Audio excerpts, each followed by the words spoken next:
Hello, welcome to Gardener's World. Well, it's summer now, so having complained about spring for the last few months, we've got a chance to complain about summer. But it does mean that a lot of plants need moving on or else replacing. And I'll be looking at tulips and how best to deal with those today. And Carol is not complaining at all. She's celebrating fabulous rhododendrons in Dorset. The whole place is packed full of rarities, brought here by generations of plant hunters. This weekend there's a special event in London when over 200 gardens open up to the public. And Joe has a sneak preview. I've lived in London all my life and I didn't know that some of these gardens even existed. And I shall be planting herbaceous perennials in my cottage garden and looking at how to spend your money most wisely on these fabulous plants, as well as tending to my sweet corn and carrots.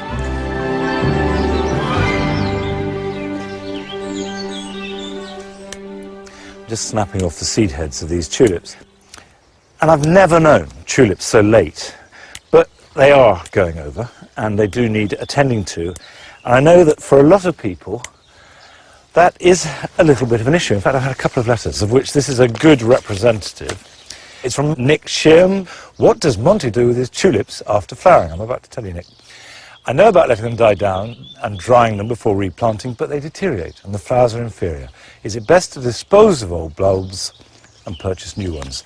Well, yes and no is the answer to that. Because tulips, when they die down, develop a new bulb. And if they produce one big enough, that will flower, but the chances are not as well as any of the tulips you've got, because what you bought were the absolute pick of the grower's bulbs. The bigger the bulb, the better they flower. And it can take a tulip 2, 3 or even 4 years to produce a big enough bulb to produce the kind of flower that you're used to. So if I left these in the pot here now, and these were rococo, fabulous, gorgeous parrot flowers, they would not flower so well next year. So if you're growing tulips in pots, always lift them, deal with the bulbs, and I'll show you how, and buy new bulbs for next year. So that answers that question. Now, how do you deal with them? Well, you take off the seed heads and then lift them out the pot. There we go. Here we are. You see, look, there's a nice example of a new one forming. Well, that's never going to be big enough to produce a flower for next year. But it's really important that the leaves and the stem naturally die back, because that's what's feeding the bulbs. Now these ones are coming out easier. So what I'm going to do with these is to store them. I could throw them away on the basis that they won't flower very well for a year or two and they've done a gorgeous display and it was worth their money. And that's a reasonable way to go about it. But actually what I try and do is store them and keep the best. And I can either store them and dry them and use them as dry bulbs, or I can actually line them out so that next year, if any produce flowers, I cut them and use them as cut flowers. And I've got some actually in the cottage garden. And that way you can develop your own stock, if you've got space and if you've got patience, because it may well take 3 or 4 years. But in the short term, I've got a place where I'm going to put them. Store them somewhere dry with natural light. Wait till the leaves have completely died back. Then remove the stem, clean off any soil from the bulbs, and they can be planted in the autumn. Well, that's the tulips put to bed. But Carol paid a visit to Dorset to frankly revel in one of the season's best displays. She's gone to the home of the Digby family that across the past 3 generations have built up a staggering collection of rhododendrons. To the gardens of Minton House, it's like entering a whole different world. It's almost as though you'd have woken up and found yourself walking along a track in the Himalayas. The whole place is packed full of rarities, brought here by generations of plant hunters. These intrepid explorers risked life and limb. Men like Joseph Hooker and George Forrest travelled all over the Himalayas collecting plants, including many of the rhododendrons that now decorate this Dorset valley. The Digby family inherited this estate back in the 17th century. and each generation of obsessive plant collectors has left a legacy. The Honourable Henry Digby is keen to maintain the tradition. My grandfather, great-grandfather and my father all sponsored many of the plant hunting trips to China. Right. And if you were a sponsor or a subscriber, then when the seed came back, it was given to the sponsoring gardens, and so we would receive the seed, propagate it in the greenhouses and plant it out in the garden. Some of the rhododendrons brought here are now on the edge of extinction in the wild. These detailed drawings, a record of Joseph Hooker's 1847 expedition, show many of the plants that have found a haven in this garden. They're very much technical books, although they're beautiful drawings, beautiful prints. All the stamens, the seed pods and everything are meticulously copied or painted here. And here we are 160 years later or whatever, and you know, we are actually identifying them from these this descriptions, book, from this book. And from the technical book.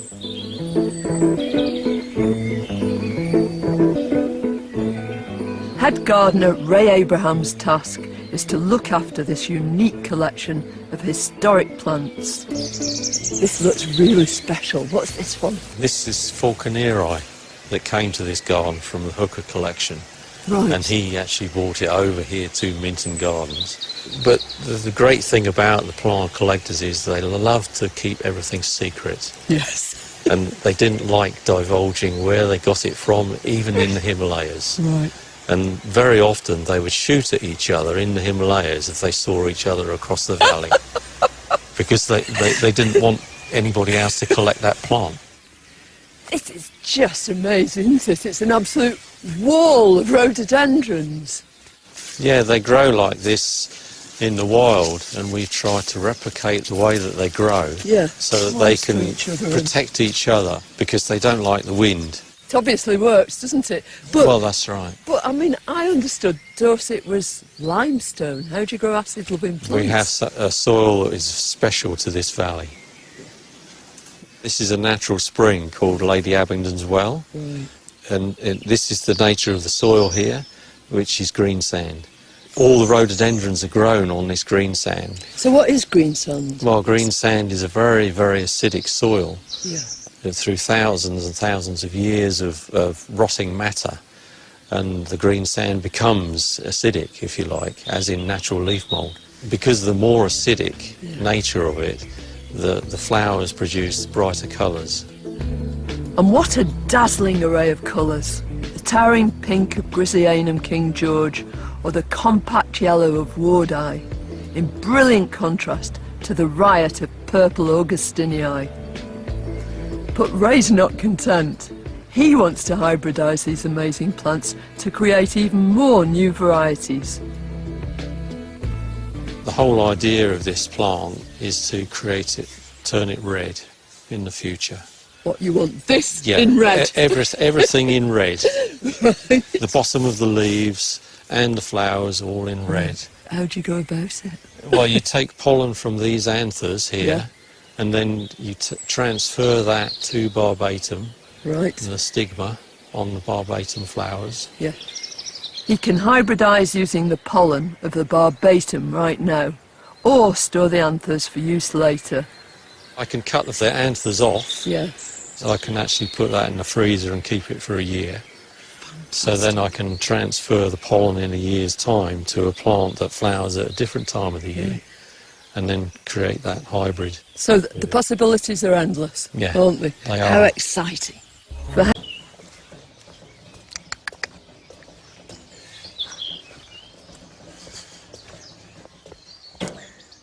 I've got some perennials to put in the cottage garden. Now, the cottage garden is evolving, and I'm adding in the lovely medley, the random mix that comprises the heart of any cottage garden. So, for example, I've got white currants here next to a rose. We've got pinks growing in a very informal mix. So, I need to add the next layer. We've got shrubs in, and herbaceous perennials do that job brilliantly. And just to make it clear, a herbaceous perennial is a plant that dies right back over winter and then returns again the next year, sometimes for 10 or 20 years, sometimes a bit shorter lived and only for about 3 or 4. Now, herbaceous perennials are wonderful. And every garden should have as many as possible. The trouble is they can be quite pricey, particularly if you're buying a lot. You know, if you buy a plant for £6, £7, £8 and you want clumps of 3 and maybe 3 or 4 different types, you can spend £100 very easily indeed. But there are ways of spending your money wisely. The first thing to do is to look for small plants.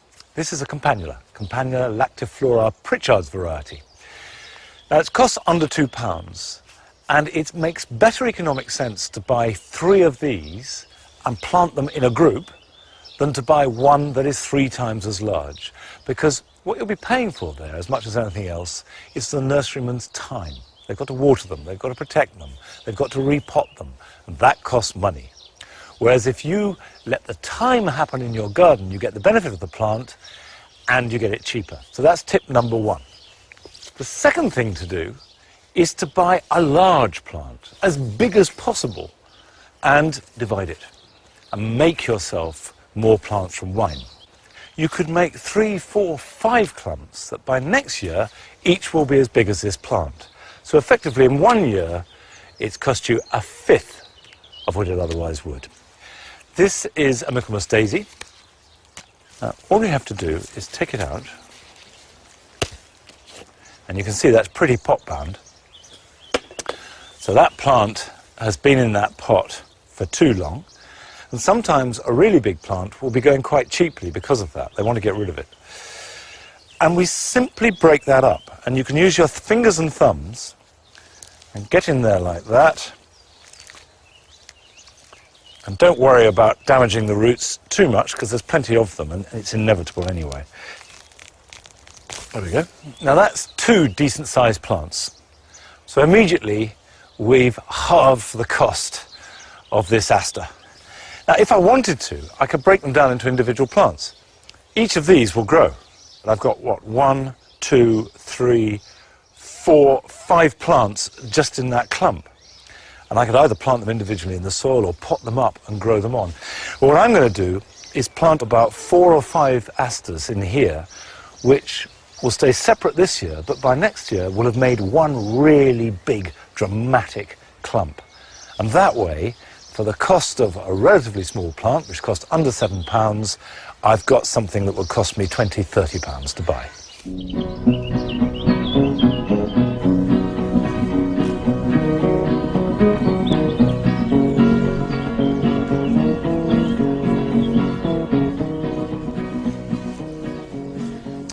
Well, there we are. By breaking it up, I've got a really big clump that will establish itself this year and get better and better over the next few years. And that's the spirit of cottage gardening.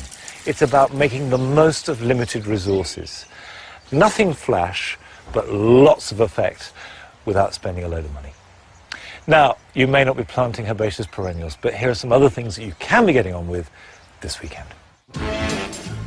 As broad beans grow, they get top-heavy and blow over very easily or simply fall under their own weight. They don't have tendrils to support themselves by twining, but all you need to do is give them something to lean on. And the easiest way to do this is use canes or sticks and some string. By far the most dramatic thing in the garden at the moment are these alliums. This is purple sensation. And in fact, we planted 100 bulbs here 15 years ago. So most of them are self-sown. And they do look completely, dramatically stunning here at the beginning of June. And what's surprising is that if you read any book, they'll say that alliums need really sharp drainage, blazing sun. Well, this is heavy Herefordshire clay. And although it's an open site, it hasn't been blazing. For whatever reason, they're happy.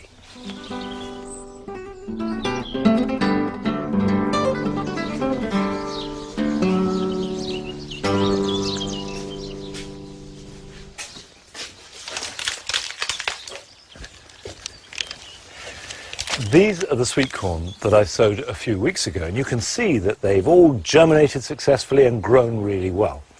But they have exhausted the goodness from this seed compost, and seed compost doesn't need to be rich and good. Its sole purpose is for the plant to establish.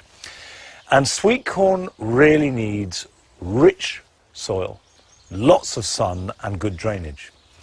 And if you've got that in your garden, these could go straight out. I mean, if I take one out of its plug, you can see that it's got a nice root system. That's a perfectly good plant. It's starting to get a little bit root bound, so it needs moving on.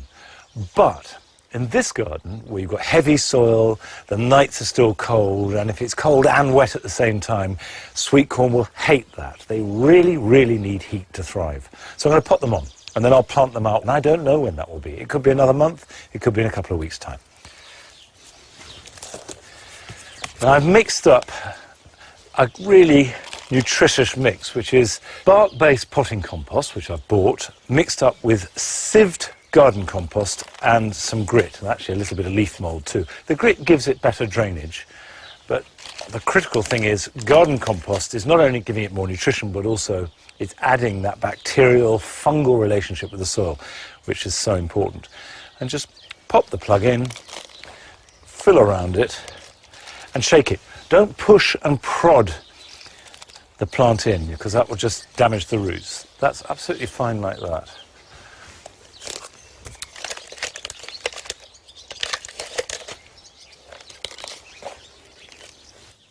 Now, although this is a very busy time of year, it's worth finding time to go and visit other gardens. You always come back with something that will improve your own garden. But London is, although full of gardens, not full of many that are accessible to the public. But this weekend, there's a special event where hundreds of gardens are opening up, and Joe gets a taster. Scooty.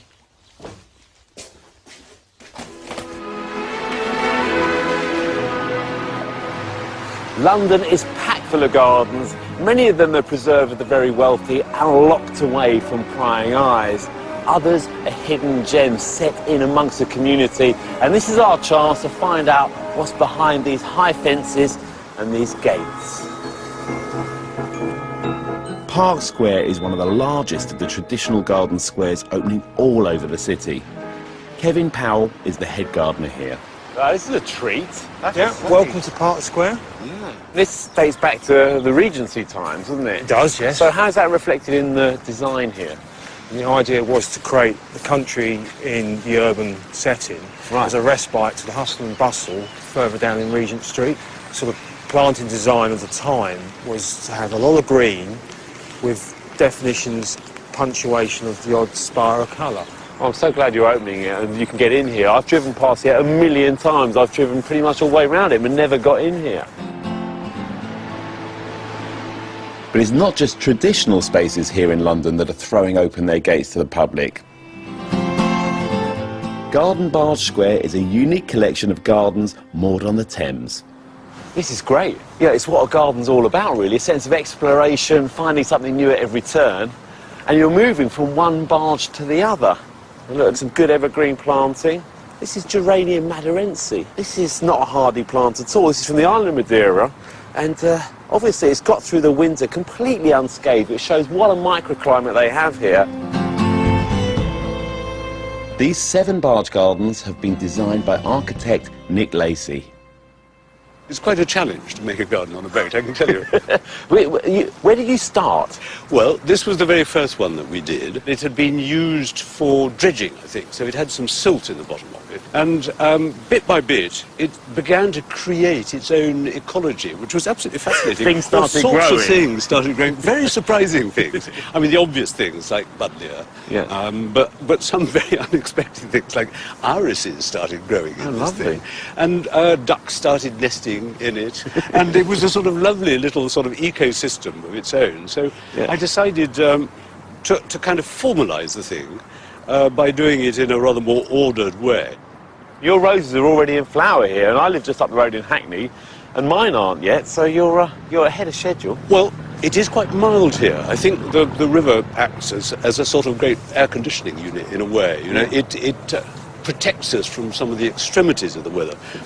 This one's gorgeous. Yes, so this is one of our orchard barges, as you can see, medlars, which have done incredibly well. They're very, very happy. They really and very productive trees, as well.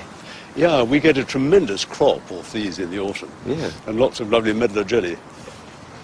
I'm just so impressed. It's a real garden here. It's got trees, it's got shrubs and perennials and edibles, everything you want here, really. It's amazing how well things do, isn't it? And down here, am I right that you've got some bees somewhere? Indeed we do.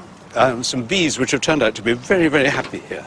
They managed to deal with 2 big tides a day. They go up and down by 7 or 8 metres, 25 feet. And they still find their way home? Indeed they do.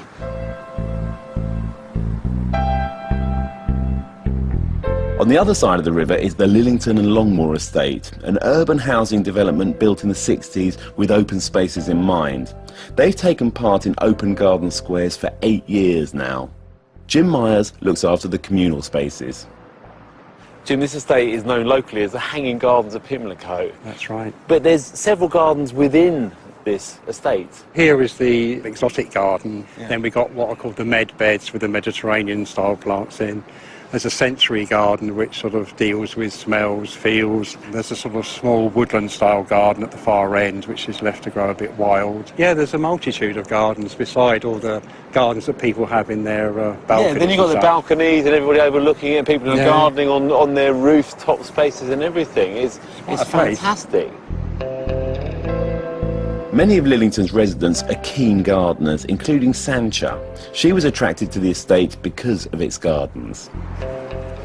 Wow, it's a little paradise in the sky, isn't it? Yes, my little bit of paradise. You're a bit of a plantaholic, I can tell. Yes, yes. And you've got an orchard at the back here as well, plenty of trees. Yeah, and lots of soul fruit as well. Feels like proper horticulture's going on here. It's not just mowing lawns and cutting a few trees back. No, the gardeners work so hard and keep them looking great. And that was another attraction when I came here, that there obviously were gardeners all over the place. There's a myriad of gardens to experience during this Open Garden Square weekend, whether it's Lillington, barge gardens on the Thames, or traditional squares like Park Crescent. I've lived in London all my life, and I didn't know that some of these gardens even existed. It just reflects the diversity, not only of horticulture, but the communities that come together and get to know each other through gardening.